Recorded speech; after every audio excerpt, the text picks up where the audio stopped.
Hello dear, देखिए चीज़ें कैसे हाईलाइट होती हैं और हाईलाइट होने के बाद कैसे जो है मजबूरी में चीज़ें को बदलना पड़ता है। आज जो है इस निर्णय के बाद आपको पता चलेगा। हुआ क्या है कि आपको पता होगा कि डेंटिस्ट में भी मामला चल रहा था, ठीक है। कुछ लोग जो है डेंटिस्ट में बहुत सारे शिकायतें जो है किए थे। बहुत सारे लोग का जो है जो निबंधन है, रजिस्ट्रेशन है, वो बिहार के पास बिहार में नहीं था, समझ गए।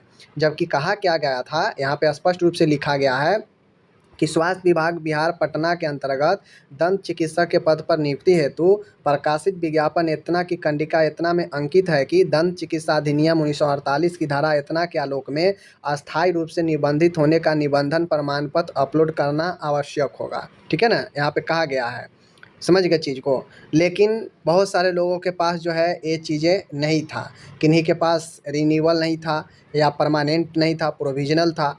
तो इस कर को लेकर सब लोगों को समस्या हो रहा था तो उन्होंने जो है शिकायतें की थी।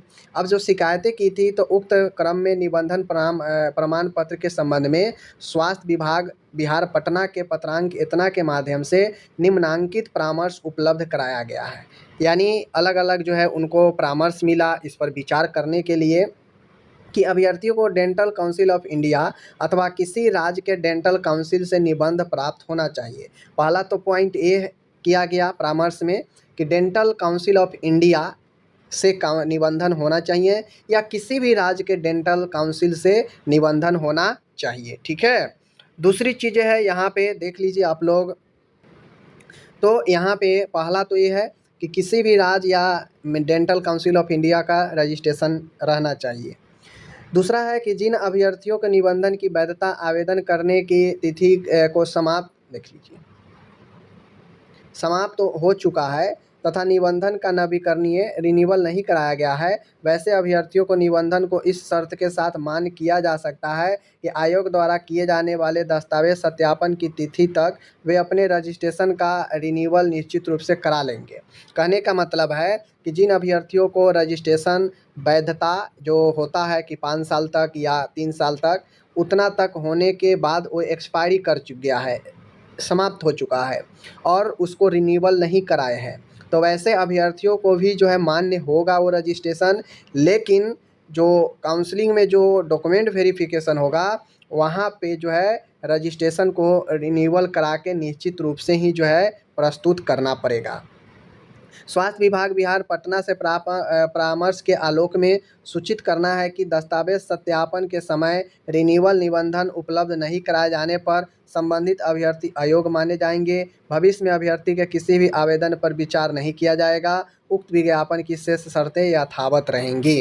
तो यहाँ पे जो चीज़ें हैं, जो रजिस्ट्रेशन को लेकर समस्या चल रहा था, स्टूडेंट कंप्लेन कर रहे थे, शिकायतें कर रहे थे, तो स्वास्थ्य विभाग उस पर जो है देखा है और विचार दिया है कि ठीक है एक्सपायरी वाला पर भी चलेगा, लेकिन डॉक्यूमेंट वेरिफिकेशन के कारण समय जो है आपको रिन्यूअल करा के जमा करना ही पड़ेगा, वरना अयोग कर दिए जाएंगे। अब चीज़ें कैसे बदलती हैं, इसी प्रकार से चीज़ें बदलती हैं। इसका बताने का तथ्य ये था कि हर चीज़ें बदलती हैं।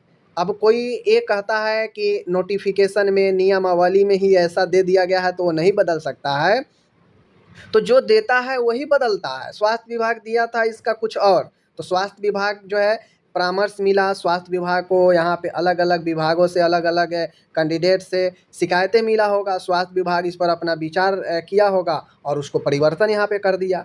इसी प्रकार से अन्य वैकेंसी में भी होती है, चाहे वो कोर्ट का परामर्श हो, कोर्ट का ऑर्डर हो या स्टूडेंट की शिकायतें हों, उस पर जो है विचार किया जाता है और उसको परिवर्तन किया जाता है। और अगर कोर्ट का ऑर्डर आ गया तो परिवर्तन करना ही पड़ता है। जैसे स्टाफ नर्स में है, स्टाफ नर्स में अभी जो चल रहा है कि आईएनसी जिनका नहीं है, ठीक है, जिनका आईएनसी नहीं है, समझिए जिनका कॉलेज आईएनसी नहीं है, जिनके पास अभी बीएनआरसी नहीं था फॉर्म भरने में, उनको राहत दे दिया गया दोनों को और फॉर्म भरवाया गया।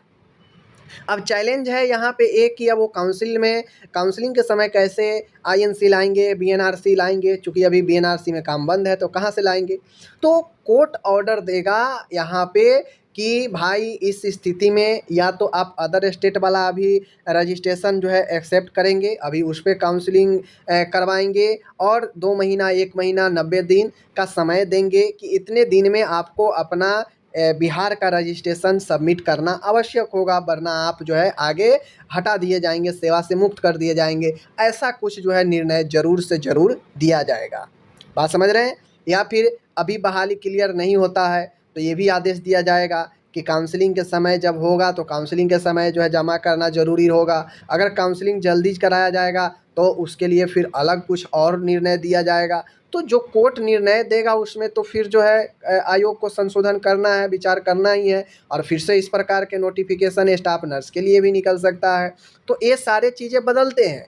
अब जो लोग कहते हैं ये हो गया, वो हो गया, नियमावली बन गई, नोटिफिकेशन निकल गया, कैसे बदल सकता है? सामने है, देख लीजिए। इसी प्रकार से बदलाव होता है ना, और इसी प्रकार से नोटिफिकेशन में बदलाव जो है किया गया था कि नहीं। कोर्ट के ऑर्डर के बाद नियमावली में तो था ना कि आईएनसी चाहिए, बीएनआरसी चाहिए, लेकिन जब नोटिफिकेशन निकला, लोग केस कर दिया, तो कोर्ट का ऑर्डर आया तो कैसे परिवर्तन हो गया नोटिफिकेशन में। वैसे ही कोर्ट के ऑर्डर के बाद हर चीज़ परिवर्तन हो जाता है।